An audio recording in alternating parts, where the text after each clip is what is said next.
Hey everybody, KC0VI Tom here. Videos that been last week we didn't have one, and the week before was kind of a rush job going through due to the fact that we've been under some really strange weather conditions up here in the Midwest. We've had a series of Alberta Clippers run through coming out of Canada, running across the Midwest. Some of them are going up north of the metro by Duluth, some are flying down to the Des Moines area, some are coming straight on through St. Ansgar. And I believe we're on number 6 we just had last night, or late yesterday afternoon last night. But if you don't know what an Alberta Clipper is, it's a fast-moving small storm front that comes out of the Rockies in the western side of Canada, goes across the Dakotas, and it will drop down or cut across very fast. It'll drop on average 3 to 4 inches of snow. Sometimes it's more, sometimes it's less, but 3 to 4 on average. And depending on the wind currents behind it, the jet stream and some of the wind patterns, it's either going to grab extremely cold air from the northern or very warm air from the south. And by the time it gets through the area, it can be interesting. Up to yesterday morning, like I said, that was storm number 5. We had come through, we had a 10-inch snowpack. And again, each time these storms come by, we get 3 to 4 inches of snow. Either being cold, we've been below temperature-wise, below normal. So we've been getting a lot of cold air, except for yesterday's storm.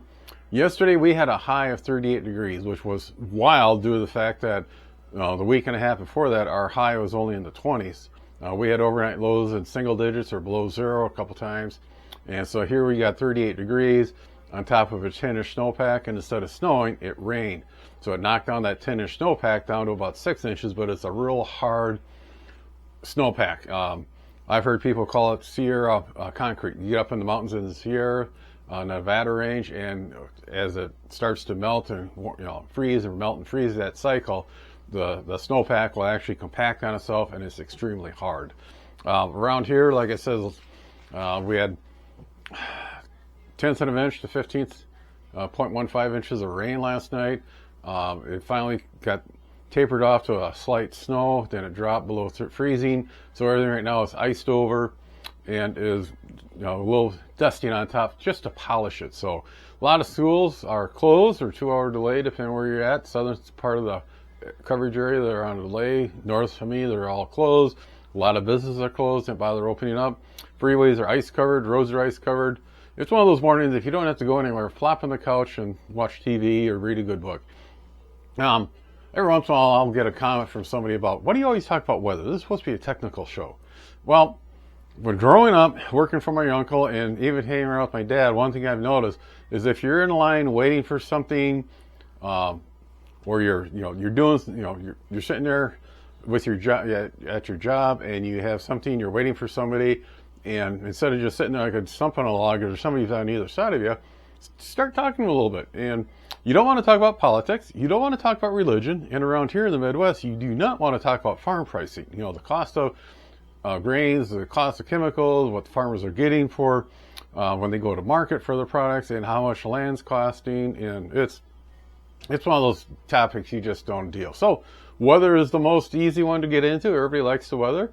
And a lot of people don't know that much about weather, so it can be a little interesting for them, and sometimes they know more than you, so it's interesting for myself. But that's why I always, it's just out of habit. I always start out with talking a little about the weather. One of these days we'll talk about up in one of the bars I used to have to service on the route truck, farmer lost half of a third to a thunderstorm, and that was pretty funny. But on that, today we're still going to stay in the 20s. Then later on tonight, the next storm is starting to move in. We are looking at, again, another 3 to 4 inches of snow sometime tomorrow. Then the bottom drops out. Hopefully this is going to be the last one. The way it sounds, it is. And thank God for that. Due to the fact that 4 inches of snow, then Saturday morning we're looking at temperatures continue to do the downhill slide. The high for Saturday is like -1. Lows for Saturday night is going to be like -15. Sunday we may get up to 2 degrees, and night low will be like -5. So, but the storm pattern on these Clippers is supposed to break, and then starting Monday we go from cloudy, overcast skies, and it's going to go into a broken pattern of clouds, highs in the mid-20s. Then Tuesday, it should finish off clearing off and get up in the lower 30s or upper 20s for the rest of the week. And that clear skies and warmer temperature looks like it's going to last for 7 to 10 days, which would be nice. So that's why we haven't had too many videos out, non-technical videos. If it is a little technical one, like the one on the ham radio dashboard, which had a lot of people watch, that might be something you want to take a revisit of that and get down into that configuration file, hit that a little more. But on that, we got possibly we may or may not do the annual Christmas light drive around. Down below if you're a yay or nay on that. Last couple of years, the number of viewers has dropped off, so it takes a lot of work to drive around, find all the Christmas lights, and spend a night driving around recording all those Christmas lights and edit them and throwing them up there. And it, like I said, that's just the number of views you get for those. Isn't that great?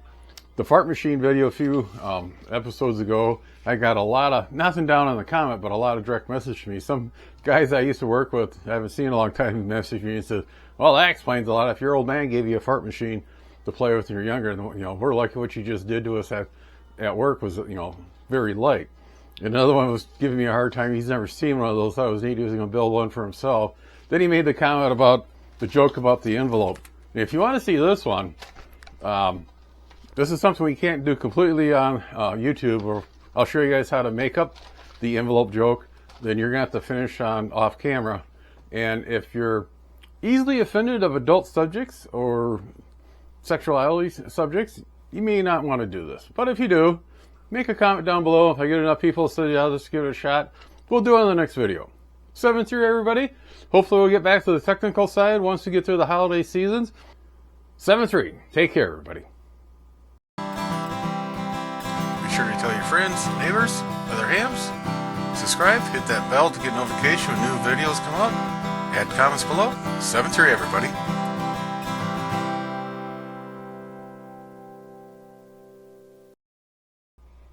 Duke, where'd you go?